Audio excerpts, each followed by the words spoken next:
बिल्कुल जीरो हो गया। राजा महाराजाओं के समय का ड्रेनेज प्लान इतना बढ़िया था कि कहीं पानी नहीं रुकता था, लेकिन आज के समय की स्थिति यह है कि जयपुर नगर में थोड़ी बारिश हो जाए तो नालियां, नाले और सीवर लाइन उफान पर होती है और हाहाकार मच जाता है। इसलिए थोड़ा जयपुर में ड्रेनेज प्लान को देखने की आवश्यकता है। जैसा मुझसे पूर्व कई सदस्यों ने कहा कि टेक्निकल जानकारी पूरी करके ही काम चालू किया जाए। रोड बनाने के पश्चात फिर इंजीनियर जाता है पानी की या विद्युती या अन्य कई लाइनों के लिए, तो क्या पहले से प्लान नहीं तय होता है कि हमें शिविर का, बिजली का, पानी की व्यवस्था पहले दुरुस्तीकरण करके फिर किया जाए? और परकोटे में निवेदन करना चाहूंगा महोदय कि मांस की दुकानों का 5 साल में बहुत तेज गति से व्यापार बढ़ा है।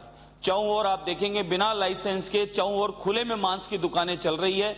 जिंदा जानवर वहां रखा जाता है, कोई नियम कायदा नहीं है। वहीं पर सामने जानवर काटा जाता है, वहीं पर बेचा जाता है, लटकाया जाता है। दुर्गंध ही दुर्गंध की स्थितियां बन गई है। उसकी वजह से उन दुकानों के आसपास 20, 30, 50 श्वान, कुत्ते वहां बैठे होते हैं, आने और जाने वालों को काटते और परेशान करते हैं। और मंदिरों के आसपास भी ऐसी कई दुकानें खुल गई है।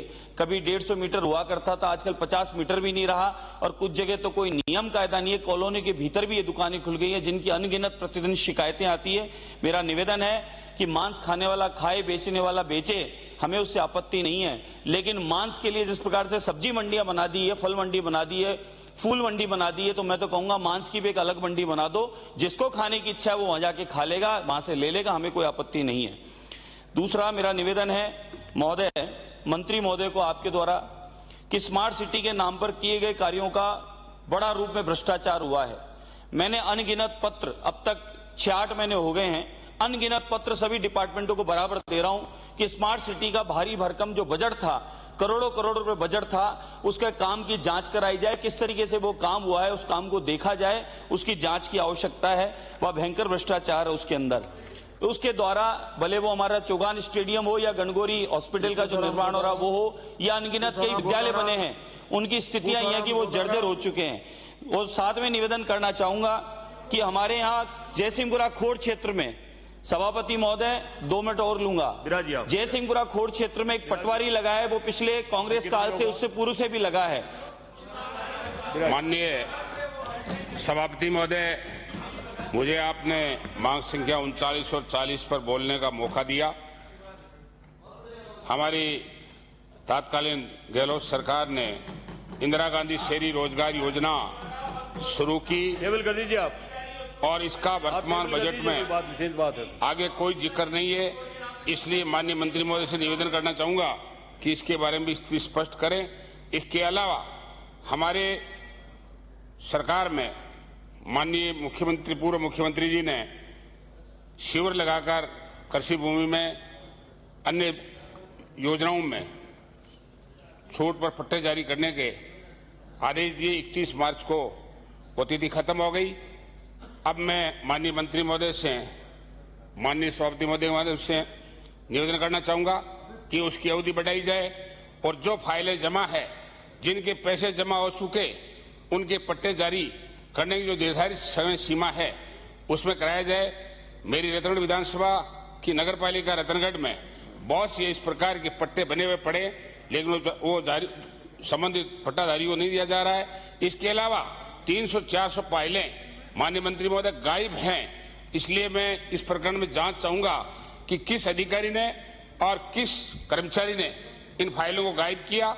धारक रसीदें लिए घूम रहे हैं। इसके अलावा मेरी नगर पालिका में इस प्रकार का एक प्रकरण है, जो शराब कॉम्प्लेक्स, जिसमें उसको सीज किया गया, वापिस उसी नगर पालिका द्वारा उसको खोल दिया गया, कोई प्रकार की फाइल नहीं है और उसमें भारी भ्रष्टाचार हुआ है।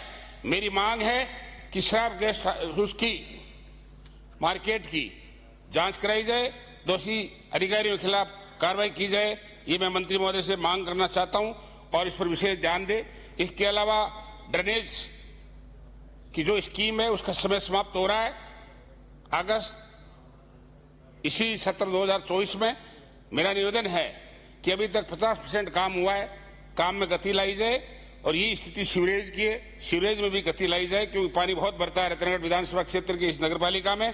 इसके अलावा आवारा पशुओं का बहुत बोलबाला है, बहुत संकट रहता है, इसलिए नगरपालिका को पाबंद किया जाए कि उन आवारा पशुओं को गौशालाओं में डाले। इसके अलावा राजस्थान नगर पालिका है, उसमें पानी भयंकर बढ़ता है। मैं माननीय मंत्री महोदय से मांग करना चाहूंगा कि उसमें ड्रेनेज स्कीम लागू की जाए और इसके साथ साथ जहां भी गंदगी फैली हुई है उसके लिए विशेष ऑटो ट्रिपर की व्यवस्था कराई जाए।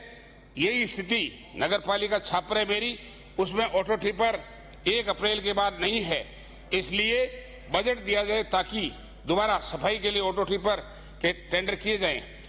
सभी नगर पालिकाओं में नाली, खाली, सड़क और रिपेयर का बजट जो होता है उसमें मनमानी से नगर पालिका स्तर पर चेते लोगों को इसमें उन्हें ठेका दिया जाता है।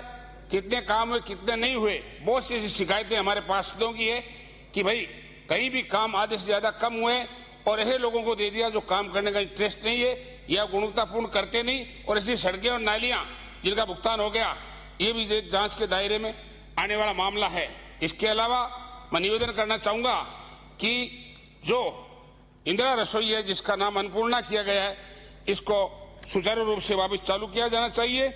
और अमृत योजना जो सेकंड है पानी की, उसमें लाइनें रिप्लेसमेंट का और नई टंकियों का जो प्रावधान है, ट्यूबवेल का है, उसी डीपीआर जारी हो गई है, बन गई है, लेकिन उसकी स्वीकृतियां शीघ्र जारी कर काम इसका कराया जाए। इसके अलावा मेरा आपसे निवेदन है कि निगम में जो भी भूमि आवंटन होती है उसका एम्प्लॉयड कमेटी में अनुमोदन होना चाहिए। और इसी प्रकार से आज लोगों की हालात ये है कि वाणिज्यिक और आवासीय स्वीकृतियों के लिए नगर पालिकाओं को चक्कर काटते हैं। इसलिए या तो सरल किया जाए या निर्देश दिया जाए कि समय सीमा में इनकी स्वीकृति जारी कर दी जानी चाहिए नियमों के अनुसार। हम ये नहीं कहते बगैर नियम जारी करो, इसी कारण से ये स्थिति पैदा हुई है। गरीब व्यक्तियों को आवास उपलब्ध कराया जाना चाहिए। और नगर पालिका जो मेरी रतनगढ़ की है वो 2 विभागों में विभाजित है, इसलिए मेरा मंत्री महोदय से निवेदन है, सरकार से निवेदन है कि और ब्रिज का निर्माण भी कराया जाए। और छापन नगर पालिका की जो गंदगी का ढेर लगा हुआ है, सभापति महोदय, ऑटो ट्रिपर मैं मांग संख्या 39 नगरीय विकास एवं आवासन, मांग संख्या 40 स्वयं शासन के ऊपर आपने बोलने का अवसर प्रदान किया, इसके लिए आपको बहुत बहुत धन्यवाद। मैं मेरे विधानसभा तक ही सीमित रहूंगा। मेरे विधानसभा क्षेत्र बिलड़ा एमपी पार्ट शहर नगर पालिका क्षेत्र है और इसकी करीब 63% जनसंख्या नगरीय सीमा के अंदर रहती है। उसमें जो काश्तकार वो करीब 35 वार्ड में से 20 वार्ड तो नगरीय सीमा में है, 15 वार्ड बाहर बिखरी हुई कुआं पर बसे हुए लोगों की है, छितरी हुई आबादी है। तो वो जो विकास होता है वो विकास सिर्फ 20 वार्ड तक ही सीमित रहता है, पीछे जो 15 वार्ड हैं वो वंचित रह जाते हैं।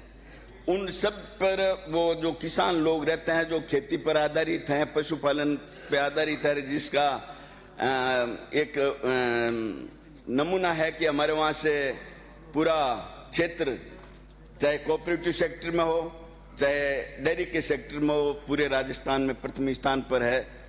और इस क्षेत्र के किसानों के पास छोटी जोत है और वो किसान वहां पे जो उनके जो कुआं पे बसते हैं उनके इर्द गिर्द जो सरकारी भूमि है, चाहे वो पथरीली है, गैर मुमकिन है, उस पथरीली भूमि को उन्होंने सुधार कर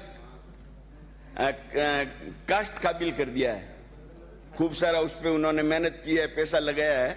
तो मेरा मंत्री महोदय से निवेदन है कि उन लोगों के लिए आप जो उनके इर्द गिर्द आधा बीघा कोई पाव बीघा कहीं उनके पास 1 बीघा जमीन जो उनके खेतों के सटी हुई सीमा पर है, उन्होंने कब्जा काश्त शुरू कर दिया। ये 1974 जब से नगर पालिका नहीं बनी थी उसके पहले से ही ग्राम पंचायत के समय से उनके कब्जे में है। तो उनके नियमन और आवंटन के लिए आप कोई ऐसी व्यवस्था करवाएं ताकि उनको सहूलियत मिल जाएगी और साथ के साथ नगर पालिका को कोई रियायती दर पे देंगे तो नगर पालिका की आय भी बढ़ जाएगी। इसके अलावा मेरे बिलड़ा और पीपाड़ नगर पालिका के अंदर